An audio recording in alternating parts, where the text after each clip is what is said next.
había puesto de manifiesto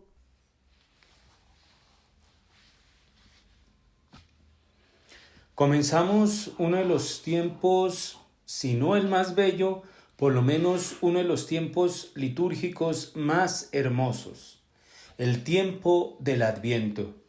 Este tiempo que nos regala la Iglesia para prepararnos a ese gran acontecimiento que llena de júbilo, de esperanza, de alegría nuestro corazón.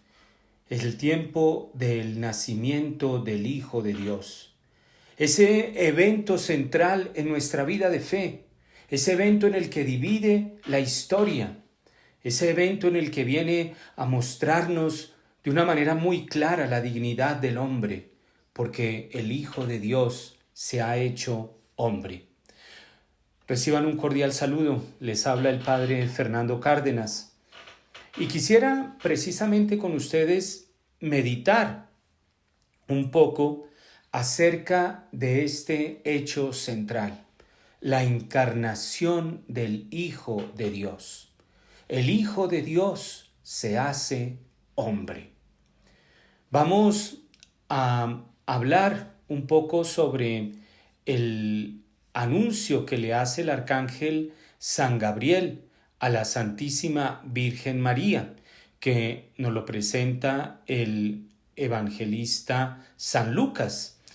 Allá San Lucas en el capítulo 1, versículo 26, San Lucas nos dice que al sexto mes fue enviado por Dios el ángel Gabriel a una ciudad de Galilea llamada Nazaret, a una virgen desposada con un hombre llamado José, de la casa de David. El nombre de la virgen era María. Y entrando le dijo: Alégrate, llena de gracia, el Señor está contigo. Ella se conturbó por estas palabras y discurría qué significaría aquel saludo. El ángel le dijo: No temas, María, porque has hallado gracia delante de Dios. Vas a concebir en el seno y vas a dar a luz un hijo, a quien pondrás por nombre Jesús.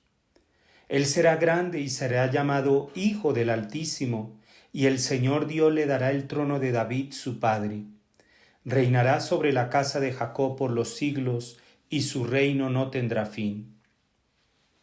María respondió al ángel: ¿Cómo será esto, puesto que no conozco varón? El ángel le respondió: El Espíritu Santo vendrá sobre ti y el poder del Altísimo te cubrirá con su sombra. Por eso el que ha de nacer será santo y será llamado Hijo de Dios. Mira, también Isabel, tu pariente, ha concebido un hijo en su vejez, y este es ya el sexto mes de aquella que llamaban estéril, porque ninguna cosa es imposible para Dios. Dijo María: He aquí la esclava del Señor, hágase en mí según tu palabra. Y el ángel, dejándola, se fue. Este es el texto de la Anunciación. El ángel Gabriel que le anuncia a la Santísima Virgen María. Y solamente a breve, a manera de introducción, aquí el ángel Gabriel viene a representar pues el papel de los ángeles, un papel en el Nuevo Testamento que viene a, digámoslo así, a sufrir una modificación. Ya no es un papel central como en el Antiguo Testamento. En el Antiguo Testamento, quien oía las palabras del ángel parecía que oía las mismas palabras de Dios. De hecho, hay algunos pasajes en el Antiguo Testamento donde no se sabe quién está hablando, si el ángel o Dios. Hay una identificación. El Salmo 91, en los versículos 1 y 11, allá lo pueden leer ustedes, Salmo 91, versículos 1 a 11, nos dice que quien es protegido por los ángeles se siente protegido por el mismo Altísimo. Hay una identificación, hay un papel central de los ángeles en el Antiguo Testamento. Ahora en el Nuevo Testamento, Los ángeles, y de manera especial en los evangelios y en los hechos de los apóstoles, los ángeles van a ocupar otro papel, van a desempeñar otra misión, que es la de ser siervos de Cristo. Y esto, pues, los ángeles vienen a servir a nuestro Señor, vienen a servir a este acontecimiento en el plan de Dios, que es la encarnación del Hijo de Dios. Y el ángel San Gabriel, no llegó donde la Santísima Virgen María a dar el anuncio y se fue. No, el ángel San Gabriel, allí en el texto que acabamos de leer del Evangelio de San Lucas, viene a desarrollar diferentes papeles. Viene, por ejemplo, a aclarar el sentido. Cuando Nuestra Señora le pregunta, ¿cómo será esto? Y él le aclara cómo va a ser. Viene a aclarar la importancia salvífica de la persona y de la obra de Cristo. Le dice a Nuestra Señora, Él será el Hijo de Dios, el Hijo del Altísimo, así lo llama, el Hijo del Altísimo, el Hijo de Dios. Viene a aclarar el nombre. Le pondrás por nombre Jesús, que significa Dios salva. Al mismo tiempo, el arcángel San Gabriel, además de aclarar el mensaje, viene a confirmar la palabra y la promesa de Cristo. Le dice, mira, tu prima Isabel, la que era estéril, ya va a dar a luz. Viene a confirmar la palabra y la promesa. Y también sirven al Hijo de Dios que se hace hombre. Es decir, no es solamente porque los ángeles sí son los mensajeros, pero no es que vengan, den el mensaje y pues si se entendió bien y si no se entendió también bien. No, vienen a ayudarnos a aclarar el mensaje de la encarnación, los mensajes de Dios, vienen a aclarar la importancia. A veces no conocemos la importancia de estos mensajes que Dios nos quiere dar y nos quiere revelar por medio de los ángeles. Estos son papeles que en el anuncio que San Gabriel hace nos muestra el Evangelio acerca del papel, la ayuda, la misión, la acción de los ángeles. Pero hay algo que quisiera compartir con ustedes y tratar en la medida en que el tiempo así lo permita, hablar sobre algo que el ángel le dice a la Santísima Virgen María. El ángel le dice a Nuestra Señora que va a dar a luz un hijo, a quien pondrá por nombre Jesús. Va a dar un hijo, y que ese hijo será llamado Hijo del Altísimo. Y el ángel continúa diciéndole, será llamado Hijo de Dios. Hijo, que va a concebir un hijo, que ese hijo va a ser llamado Hijo del Altísimo, que va a ser llamado Hijo de Dios. Y el ángel le anuncia entonces a Nuestra Señora que va a concebir un hijo varón. Entonces, vale la pena que en estos tiempos, pues reflexionemos, y vale la pena que profundicemos nuestra fe. ¿Por qué el Hijo de Dios es hijo y no hija? Y esto lo estoy diciendo con todo respeto. ¿Por qué? ¿Por qué el Hijo de Dios tomó el cuerpo de un hombre, varón? ¿Por qué? ¿Acaso no podría encarnarse como una mujer? ¿Por qué el ángel le dice a Nuestra Señora que van a ser un hijo que será llamado Hijo del Altísimo, que será llamado Hijo de Dios, masculino? ¿Por qué? Y es que esto es algo que, aunque se quiera, hoy día como están las cosas, pero aunque se quiera negar, es algo incontestable. Es algo incontestable que Jesús en la Sagrada Escritura, el Hijo de Dios, se presenta como aquel que asume la forma masculina.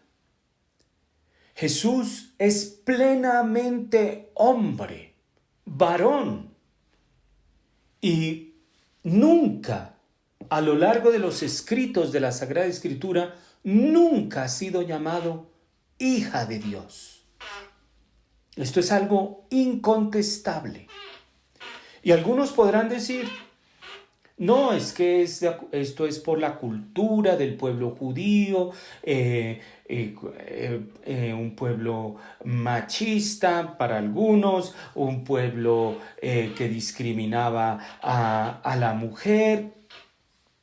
Y esto, pues, miremoslo con detenimiento, porque miren ustedes el catecismo de la Iglesia Católica, cuando nos da los criterios para leer la Sagrada Escritura, allá en el numeral 110, cuando comienza a hablar del Espíritu Santo, intérprete de la Escritura, en el numeral 110, dice lo siguiente, lo leo textualmente: para descubrir la intención de los autores sagrados, porque, a ver, ¿será que es algo de la cultura? Entonces, para descubrir la intención, es decir, ¿será que los autores sagrados tuvieron en cuenta su cultura y por eso hablaron de Hijo de Dios?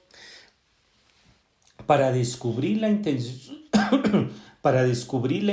de los autores sagrados, es preciso tener en cuenta las condiciones de su tiempo y de su cultura, los géneros literarios usados en aquella época, las maneras de sentir, de hablar y de narrar en aquel tiempo, pues la verdad se presenta y se enuncia de modo diverso en obras diversas, de diversa índole histórica, en libros proféticos o poéticos o en otros géneros literarios. Hay que tener en cuenta entonces la cultura, nos dice el Catecismo de la Iglesia Católica, hay que tener en cuenta las condiciones del tiempo. Y en el numeral 111 nos dice: pero dado que la Sagrada Escritura es inspirada, hay otro principio de la recta interpretación no menos importante que el precedente, es decir, los géneros literarios, la cultura, el tiempo. Hay otro principio no menos importante que los que ya mencioné, y sin el cual la escritura sería letra muerta. La escritura se ha de leer e interpretar con el mismo espíritu con que fue escrito. Entonces, hay que mirar el espíritu con el que fue escrito. ¿Por qué será que la Sagrada Escritura, la Biblia, sabemos, es una colección de libros que fueron escritos a lo largo de muchos periodos, a lo largo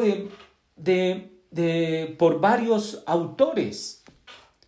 Y será entonces que a lo largo de todos los siglos en los que fue escrita la Sagrada Escritura, por diversos autores, todos los autores de la Sagrada Escritura fueron condicionados por una cultura determinada y entonces estaban obligados a decir Hijo de Dios.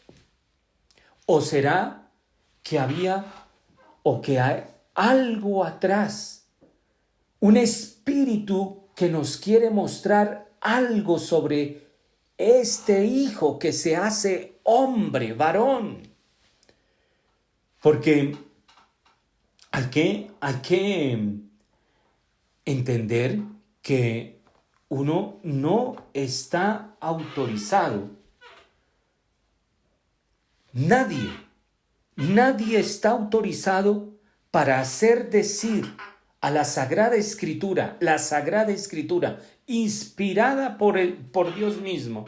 Nadie está autorizado a hacer decir a la Sagrada Escritura lo que los tiempos digan, lo que hoy se quiera decir, lo que yo considero más conveniente de decir hoy y lo que se debería decir hoy de acuerdo a la mentalidad y a la cultura de estos tiempos. No. ¿Por qué? Porque hay que tener en cuenta la cultura, los géneros literarios, pero además el espíritu con el que ha sido escrito. Y ese espíritu no varía. Ese espíritu no varía, porque ese espíritu viene a mostrar una decisión divina. Hay un plan de Dios a lo largo de los siglos, a lo largo de los tiempos, a lo largo de las vicisitudes históricas, diversos autores en diferentes momentos, en diferentes circunstancias y contextos históricos, sociales, geográficos, políticos, religiosos, han hablado es del Hijo de Dios. Y cuando se quiere acomodar la Sagrada Escritura a la mentalidad de hoy, entonces estaríamos diciendo que Dios no es Dios, que Dios no es Dios. Estaríamos quitándole toda la autoridad a la Sagrada Escritura y le estaríamos pasando la autoridad a la mentalidad reinante, a la mentalidad de un contexto sociológico, filosófico determinado en algún momento de la historia.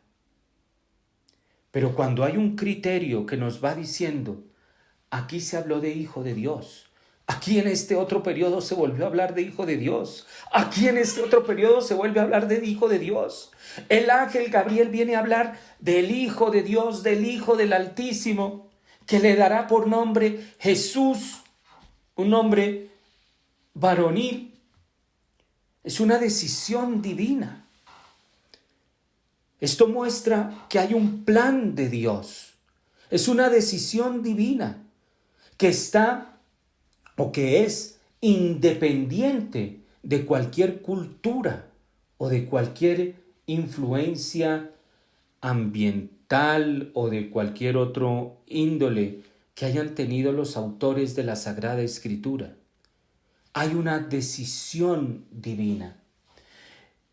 Y es que cuando uno ve los pueblos vecinos del pueblo judío, del pueblo de Israel, había diosas. Astarte, en Babilonia había muchas diosas. Y entonces, ¿cuál fue la razón para que el pueblo judío, los autores de la Sagrada Escritura, no mencionaran que va a ser hija de Dios, sino que se mantuvieran fieles a esta concepción de que van a ser un hijo de Dios, un hijo del Altísimo? Y esto es interesante verlo, profundizarlo, conocerlo a la luz de mentalidades avasalladoras. Hay que dar respuesta a nuestra fe, hay que comprender nuestra fe, hay que conocer nuestra fe. Y mentalidades avasalladoras, y duele decirlo, fuera y dentro de la iglesia, donde se quiere reinterpretar la Sagrada Escritura de acuerdo a la mentalidad más popular, No, eso es quitarle la autoridad a Dios. Eso es ser ciego a algo que se ha presentado a lo largo de toda la historia del pueblo judío, que ha hablado de la encarnación del Hijo de Dios, que los profetas ya anunciaron antes del Nuevo Testamento, que nacería el Hijo de Dios. Es una decisión divina. ¿Y será que es arbitraria? Hijo de Dios, ¿será que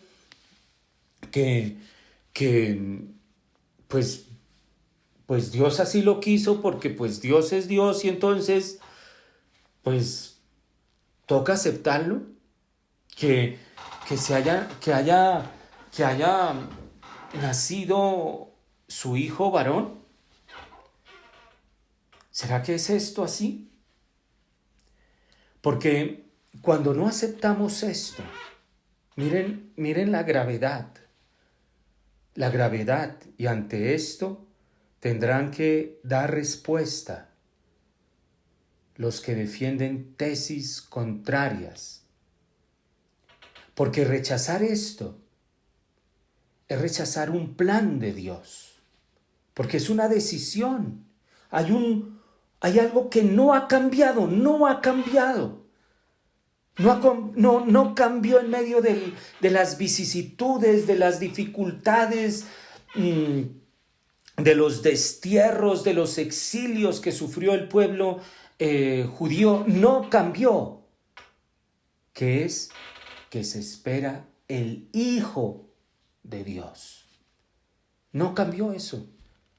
Y se realiza en el Nuevo Testamento. Y el ángel le dice, van a ser un hijo.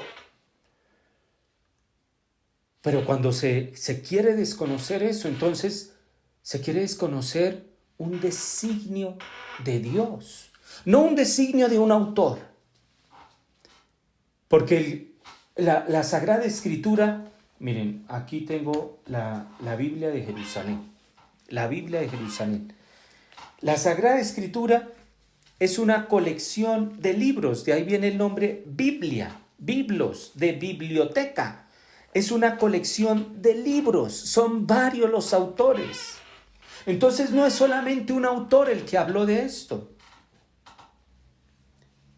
Cuando se quiere desconocer esto, no se desconoce a un autor, se desconoce a profetas, libros, autores sapienciales, evangelistas.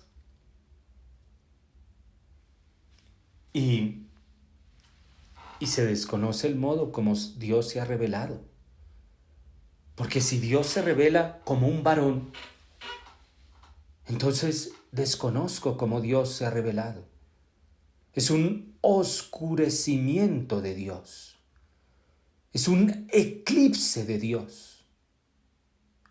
Es decir, por eso hay que tener en cuenta que los que hablan y hacen bien en abrir los ojos, en mostrarnos un sentido crítico, pero si no se tiene en cuenta esto, de que la ideología de género, de que este feminismo mal entendido ataca es la manera en que Dios se ha revelado. Lo que ataca y lo que acaba y lo que destruye es el plan de Dios. Es erguirnos como Dios. Dios tiene que actuar de esta manera. Y si no lo hace, pues no lo acepto. Seréis como dioses. Seréis como dioses. Es la tentación de la serpiente ya desde el pecado original.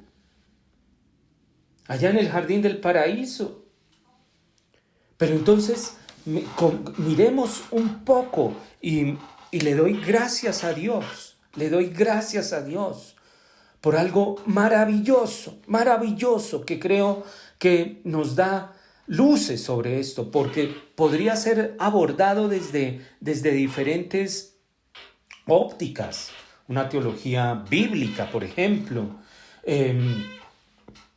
pero quisiera abordarlo desde algo a lo que le apunto yo y creo que es la respuesta que es necesario dar, la teología del cuerpo, la teología del cuerpo.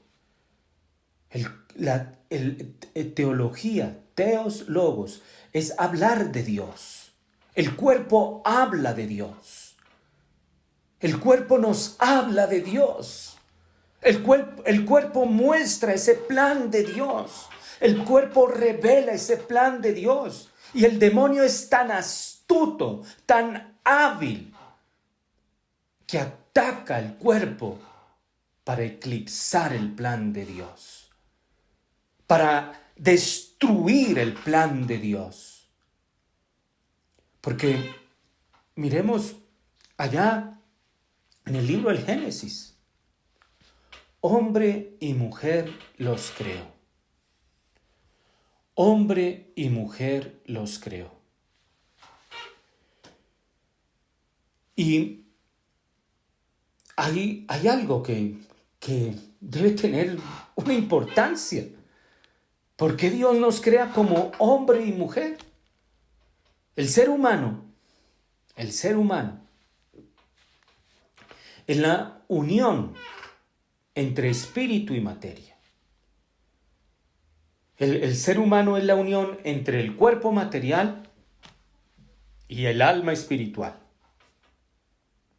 Y esa unión, pues, le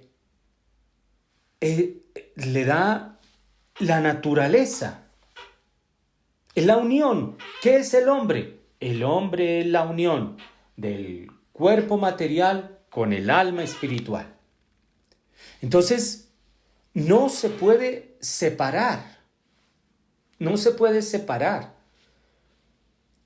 el cuerpo humano por un lado y el alma espiritual por el otro.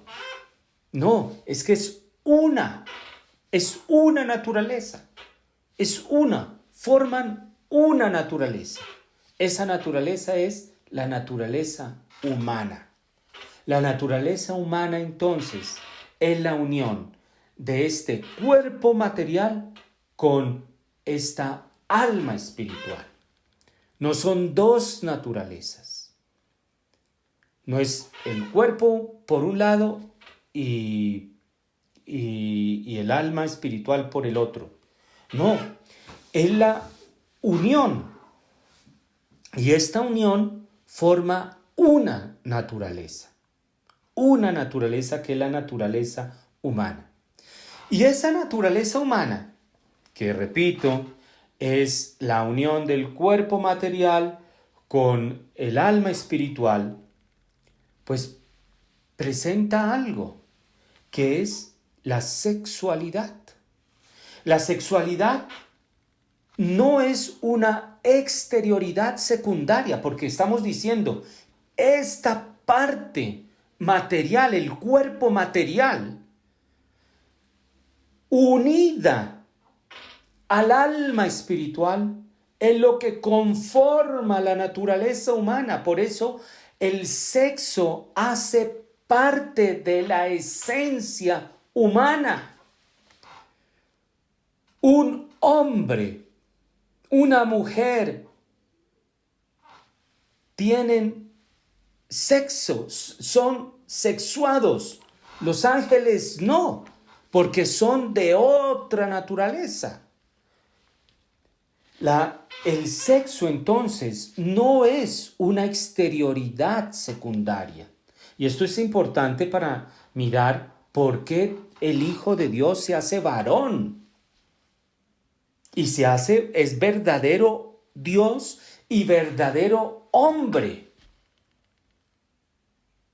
Entonces,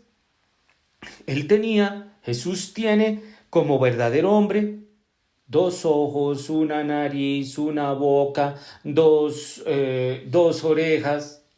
Tiene un cuerpo material y tiene un alma espiritual. Y entonces el hombre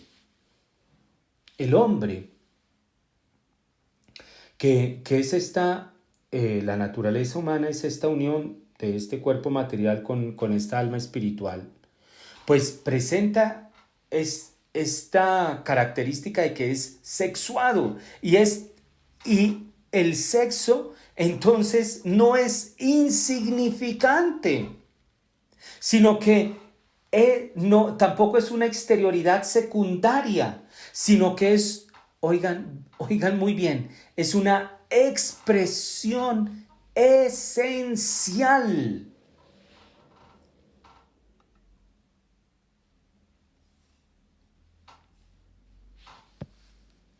Es una expresión esencial del ser humano. Es una expresión esencial del ser humano. Cada persona esencialmente es varón o mujer.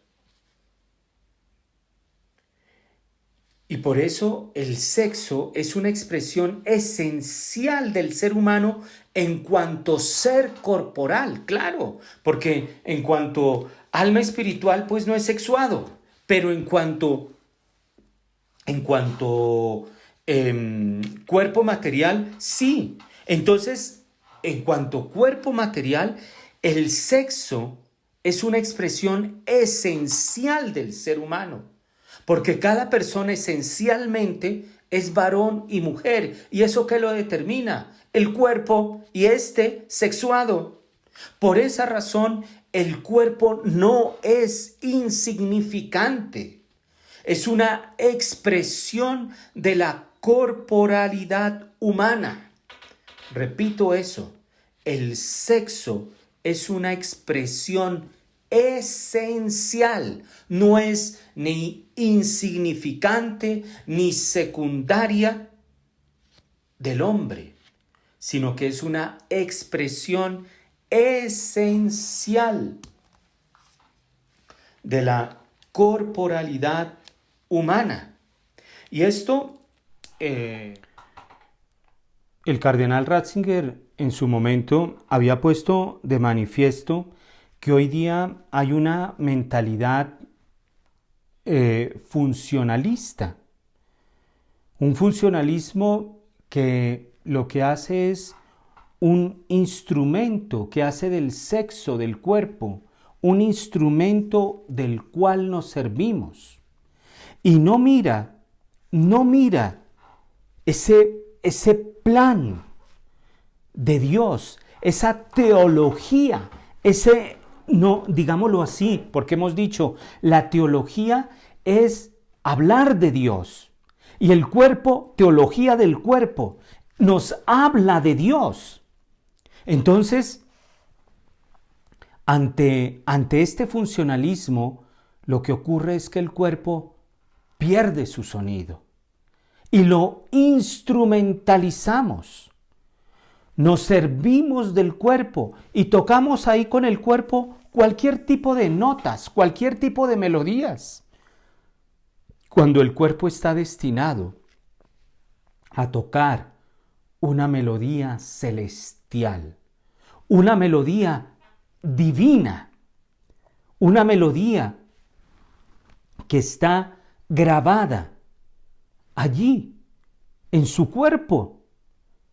El cuerpo humano tiene esa melodía, pero con este funcionalismo lo que hacemos es instrumentalizarlo, servirnos de ese cuerpo de cualquier manera. Y es que, pues, hay cosas que uno ve que hay cosas que solo el hombre puede hacer porque son de hombre. Y hay cosas que solo la mujer puede hacer porque son de mujeres. Y esto basta ver en el cuerpo. Eso que solo puede hacer cada uno es lo que nos permite a nosotros hablar, digámoslo así, de esta armonía de la corporalidad del hombre, de esta melodía que está grabada en el cuerpo humano. Esto en un lenguaje de Benedict de Ratzinger, Ratzinger lo llama como una transparencia simbólica. El cuerpo está llamado a permitir ser transparente a Dios. Permitir que Dios se transparente en el cuerpo. ¡Qué melodía tan hermosa! ¡Qué hermosura! ¡Qué belleza! Por eso, la funcionalidad de los sexos, dice Ratzinger, lleva a una manipulación. Yo toco lo que quiero tocar, yo lo toco en el momento en que yo lo quiera tocar, a la hora que quiera tocar y de la manera como yo quiera tocar. Y esto, entonces,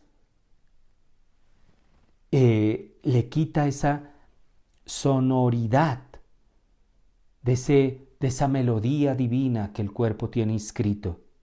Y la sexualidad entonces comienza a verse como algo insignificante, secundario, porque ya no se le quitó esa transparencia simbólica, se le quitó esa melodía original. Cuando uno tiene un carro de marca, bueno, aquí no doy marcas, pero un carrazo no tiene, un carrazo. Y ese carro está para andar a 1500 kilómetros por hora. Y tú dices, no, yo sé de motores, yo hago el motor que yo quiera. Oye, pero no tienes que cambiar el motor está perfecto, es para que vuele ese carro a 1500 kilómetros por hora. No, yo lo voy a cambiar por el motor de cualquier carrito ahí, que ya no va a andar a 1500 kilómetros por hora, sino que a 10 o 5. Le quitaste la fuerza, le quitaste la melodía, porque lo pusiste a andar ahí a cualquier lado, de cualquier manera. Y por eso el cuerpo se le quita eso que es característico del ser humano para ser considerado como un instrumento del cual nos podemos servir. Es mi cuerpo, eso es lo que uno dice, es mi cuerpo. No es tu cuerpo, es templo del Espíritu Santo. Es una transparencia simbólica. Está llamado a tocar la melodía más hermosa, más bella. Y claro, hay una igualdad en la dignidad humana de los sexos. Hay una igualdad en la dignidad humana de los sexos, porque o si no, a uno vienen y lo acusan de machista, misógino, odia a las mujeres. No, hay una igualdad en la dignidad humana de los sexos. Pero al mismo tiempo hay una misión específica de cada uno. Hay una misión específica para el hombre y hay una misión específica para la mujer. ¿De dónde saca usted eso, padre? Pues ve el cuerpo de cada uno. Mira el cuerpo de cada uno y entenderás que hay una misión específica. Pero al mismo tiempo, y esto es algo bellísimo, es algo hermosísimo. Yo no sé si nos va a dar tiempo para hablar de esto, pero miremos y vamos con calma, mirando este gran misterio de por qué el Hijo de Dios se hizo hombre, se hizo varón.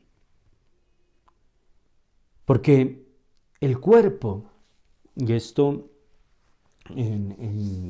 antiguamente se hablaba del misterio, que luego se tradujo con la palabra sacramento, y luego los sacramentos, uno tiene la idea de los siete sacramentos, el bautismo, la confirmación, primera comunión, etcétera, etcétera. Pero podemos decir en líneas generales que el sacramento es una realidad visible. Es una realidad visible que se ve. Que para el hombre representa, hace visible realidades sobrenaturales. Esto, repito, a nivel general, en un sentido amplio de lo que es el sacramento. El sacramento es una realidad visible, que para el hombre representa y hace visible realidades sobrenaturales. Y esa realidad visible hace entrar en nuestro mundo las realidades del mundo invisible. ¡Qué maravilla! Esa realidad visible hace entrar en nuestro mundo las realidades del mundo invisible. Pues esa realidad visible que hace entrar en nuestro mundo las realidades del mundo invisible, que representa, que hace visible realidades sobrenaturales de una manera pero central, es el cuerpo humano, porque es imagen y semejanza de Dios. No es el cuerpo del perro, no es el cuerpo del gato. Es que hoy día toca hablar así. Es el cuerpo humano, creado a imagen y semejanza de Dios.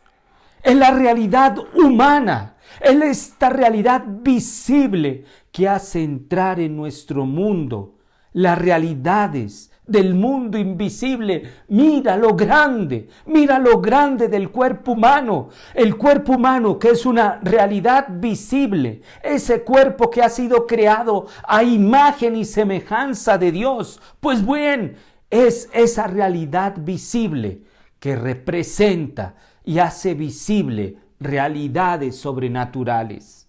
Y ahora, ¿cómo es posible? Y no es para burlarme, sino es para tomar conciencia de que ante esta dignidad del cuerpo humano, el hombre hoy día quieran ser lagartos, sapos, perros, el transhumanismo, el transgénero, los transespecies.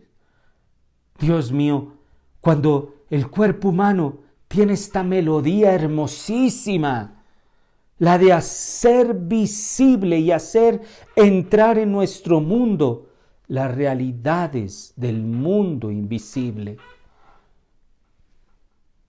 Es esta transparencia simbólica del cuerpo humano.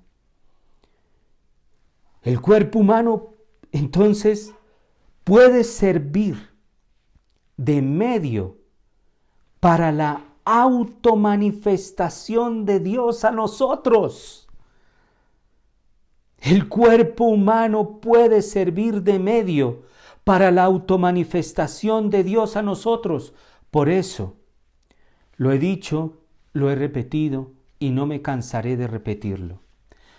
Cualquier análisis de ideología de género, de transhumanismo, de transespecie, que no parta de una concepción del hombre creado a imagen y semejanza de Dios, es una visión miope y es una visión meramente materialista del cuerpo humano.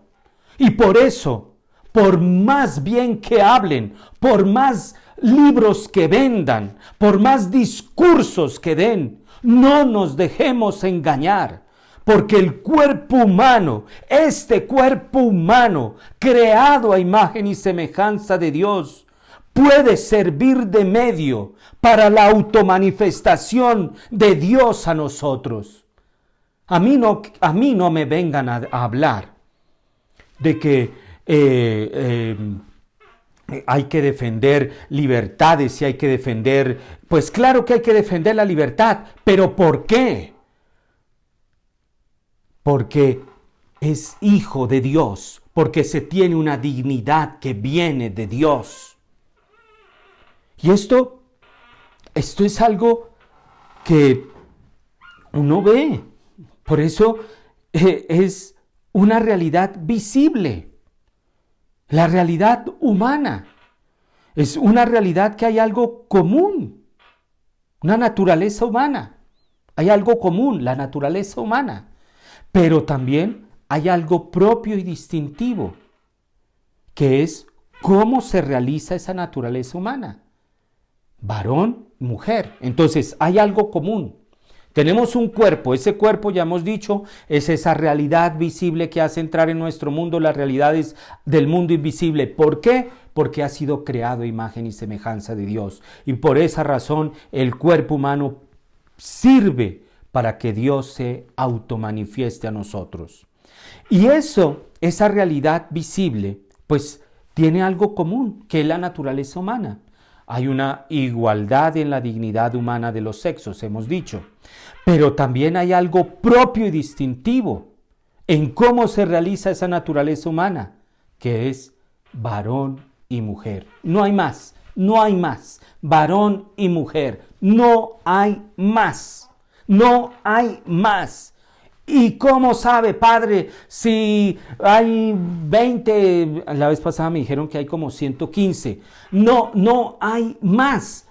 ¿Cómo lo sabe? Pues mira el cuerpo, mijita, mira el cuerpo. 2 ojos, una nariz, una boca, dos orejas, en fin. Por eso, ser imagen y semejanza de Dios es la gran dignidad idéntica al hombre, al varón y a la mujer. Es la gran dignidad que hombres y mujeres tenemos. Ser imagen y semejanza de Dios. Es que algo más se puede decir, que uno esté llamado a ser imagen y semejanza de Dios. Que tú con tu cuerpo le permitas a Dios automanifestarse. Que tú con tu cuerpo permitas que entre en nuestro mundo realidades del mundo invisible. Eso es algo hermosísimo. Y esta es la tesis central de Juan Pablo II en la teología del cuerpo. El cuerpo humano y solamente el cuerpo humano puede hacer visible lo invisible de Dios. La tesis central es la gran dignidad idéntica para hombres y mujeres. El ser imagen y semejanza de Dios. Pero la diferencia de sexo que deriva en la corporalidad y afecta en la espiritualidad. La sexualidad afecta en la espiritualidad. Miren lo importante de la sexualidad. Por eso se habla de una psicología masculina y una psicología femenina. ¿Por qué? Por la diferencia del sexo. Y esto es lo que establece una diferencia. Y Dios, Él usa esos símbolos. Y Él se vale de la realidad humana. Porque ya lo hemos dicho, esta realidad humana es central. Porque somos creados a imagen y semejanza de Él. Y Él se vale de toda la realidad humana, teniendo en cuenta toda la realidad humana en la diferenciación de los sexos. Y por eso, este simbolismo es universal. No está sujeto a una sola cultura. No está sujeto, por ejemplo, en las mitologías, no se habla del dios de la fertilidad, se habla de la diosa de la fertilidad, teniendo en cuenta la psicología femenina, teniendo en cuenta las funciones de la mujer. Y Jesús se hace hombre, teniendo en cuenta este simbolismo universal, todo esto. Jesús se hace hombre porque el cuerpo humano es capaz de permitir la automanifestación de Dios, porque el cuerpo humano es esa realidad visible que hace entrar en nuestro mundo las realidades del mundo invisible. Y Jesús se hace hombre. Es el gran misterio que iremos a celebrar el día de la Navidad. Nos ha nacido el Emmanuel, el Dios con nosotros. Es el enviado del Padre y por eso debía representar al Padre, hacerlo visible. Y en este sentido, Jesús va a decir, quien me ve, ve al Padre. Miren, quien ve a Jesús, ve al Padre. Es esto lo que estamos hablando, es esa transparencia simbólica. Jesús es el sacramento, es la señal, el instrumento del Padre. Por eso tiene que ser varón. Y Él se presenta como el esposo, no como la esposa. Quien me ve, ve al Padre. Jesús debía hacer visible el rostro del Padre. Debía ser ese sacramento, esa señal, ese instrumento del Padre. Y por eso, así como el Padre engendra, el Hijo también debe engendrar. Y por eso es varón, no es mujer. Porque debe engendrar, es el esposo y no la esposa. Quien engendra es el esposo, no la esposa. Y esto que estamos hablando, ya para terminar, pues lo retoma el Papa Juan Pablo II en la encíclica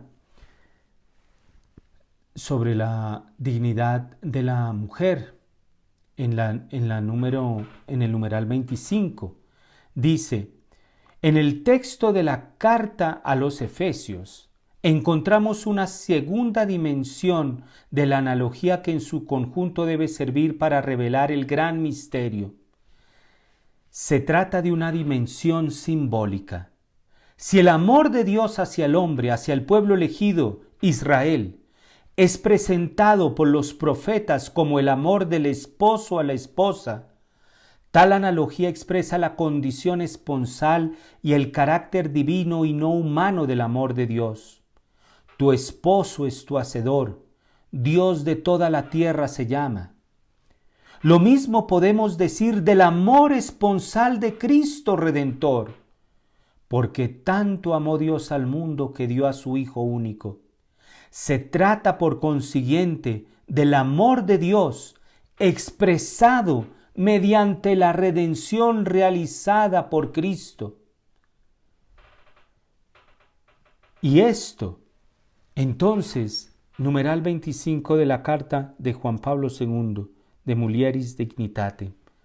Así como en el Antiguo Testamento se presenta la imagen de este Dios como aquel esposo del pueblo escogido, así ahora Jesús es el esposo de la iglesia, es el esposo de la esposa sin arruga y sin mancha que es la iglesia.